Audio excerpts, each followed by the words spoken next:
Hello दोस्तों, आज की इस वीडियो में आप लोगों को प्रतिशत निकालने सिखाने वाला हूं। तो दोस्तों यहाँ पर प्रतिशत को हम संधि विच्छेद करेंगे। तो प्रति मतलब होता है प्रत्येक और शत मतलब होता है 100।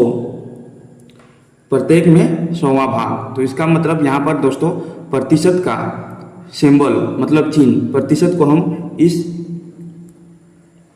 चिन्ह से डिनोट करते हैं। प्रतिशत, अगर आपके पास 50 रुपये है और आपके दोस्त ने आपसे बोला कि इसका 10% हमको दो, तो आप किस प्रकार से उसका प्रतिशत को निकालेंगे? तो यहाँ पर सबसे पहले आपको लिखना पड़ेगा 50 का 10% निकालें। तो यहाँ पर 50 लिखेंगे, नीचे में का के बदले में गुना लिखेंगे, 10 लिखेंगे और बट्टा में यहाँ पर आपको प्रतिशत के बदले में 100 लिख देना है। ऊपर वाला 1 0 कैंसिल हो जाएगा, नीचे वाला 1 0 कैंसिल हो जाएगा, ऊपर वाला 1 0 कैंसिल हो जाएगा, नीचे वाला 1 0 कैंसिल हो जाएगा। तो यहाँ पर हमारा बचेगा सिर्फ 5। इसका मतलब आपको अपने दोस्त को 5 रुपया देना पड़ेगा। उसने अगर आपसे बोला कि 50 का 10% हमको दो, तो इसका मतलब आपको 5 रुपया उसको देना पड़ेगा। इस प्रकार से आप परसेंटेज निकाल सकते हैं। अगर आपको दोस्तों इस प्रकार से क्वेश्चन दिया जाए 640 का 20% निकालें, तो यहाँ पर आपको नीचे में लिखना है 640 और मैंने पहले ही कहा था का के बदले में गुना लिखना है, 20 लिखना है और प्रतिशत के बदले में बट्टा में यहाँ पर आपको 100 लिखना है। ऊपर वाला 1 0 कैंसिल हो जाएगा, नीचे वाला 1 0 कैंसिल हो जाएगा, ऊपर वाला 1 0 कैंसिल हो जाएगा, नीचे वाला कैंसिल हो जाएगा। तो यहाँ पर हमारा बचेगा सिर्फ 64 गुना 2। 64 को हम 2 से गुना करेंगे तो दोस्तों हमारा निकल कर आएगा 128 निकल कर हमारा आएगा। उसके बाद दोस्तों यहाँ पर मैं आप लोगों को बताने वाला हूँ कि भिन्न को प्रतिशत में आप कैसे बदल सकते हो। तो यहाँ पर 3/4 दिया हुआ है, तो 3/4 लिखेंगे और यहाँ पर आपको भिन्न को प्रतिशत में बदलने के लिए 100 से गुना करना पड़ेगा। तो यहाँ पर 3/4 लिखेंगे और यहाँ पर गुना में 100 लिख देंगे।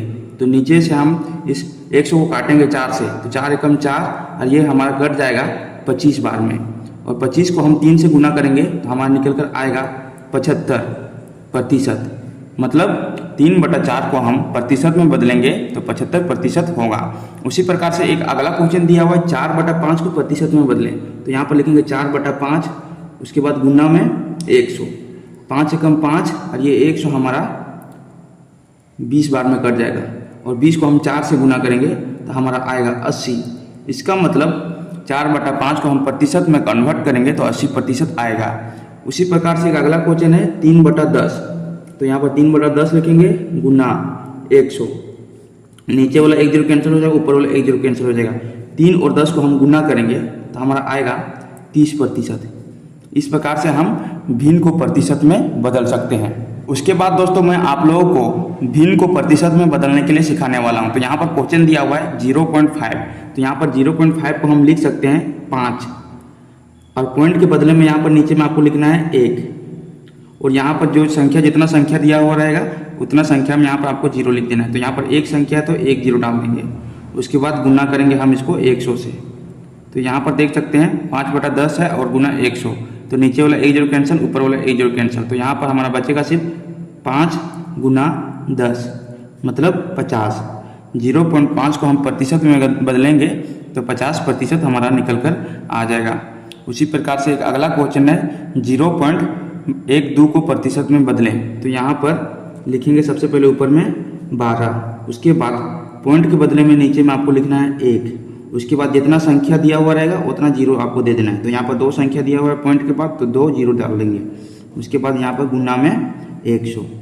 तो देख सकते हैं 100 100 सेम हो गया, तो दोनों से दोनों कट जाएगा, ऊपर नीचे कट जाएगा। तो यहाँ पर हमारा बचेगा सिर्फ 12%। मतलब 0.12 को हम प्रतिशत में बदलेंगे तो हमारा 12% निकल कर आ जाएगा।